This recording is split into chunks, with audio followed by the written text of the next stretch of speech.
ونصلي على رسوله الكريم اما بعد فاعوذ باللہ من الشیطان الرجیم بسم اللہ الرحمن الرحیم۔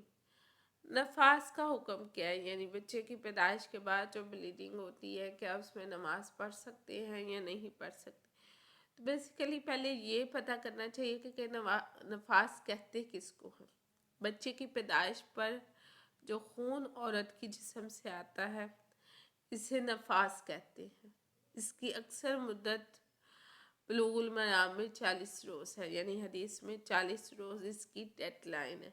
یعنی اگر 40 روز تک جاری رہے تو اس کا بھی خون حیض کی طرح ہی ہے، یعنی اس کا حکم حیض کے خون کی طرح ہے۔ یعنی پیریڈز میں جیسے عورت نماز روزہ نہیں رکھ سکتی، اسی طرح ہی نفاس کے خون میں بھی نماز معاف ہے اور روزہ نہیں رکھے گی، لیکن بعد میں اس کی قضا دینی ہوگی۔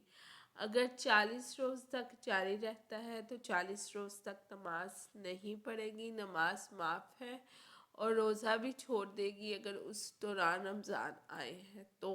لیکن جتنے روزے اس کے چھوٹیں گے اسے بعد میں عام دنوں میں وہ رکھنے پڑیں گے۔ نفاس والی عورت کو نماز پڑھنا، قرآن کا چھونا حرام ہے۔ پاک ہو کر روزے کی قضا کرے، نماز معاف ہے۔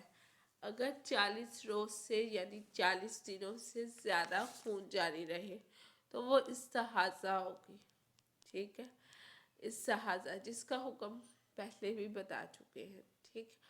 دوسری چیز یہ ہے کہ کچھ عورتیں ایسی ہوتی ہیں جن کو 20 یا 22 دنوں میں خون آنا بند ہو جاتا ہے، تو وہ کیا کریں؟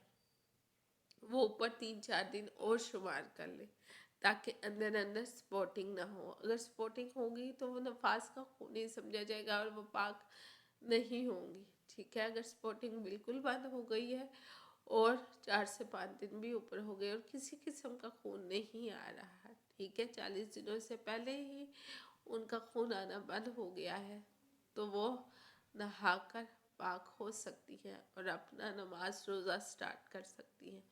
وآخر دعوانا ان الحمد للہ رب العالمین۔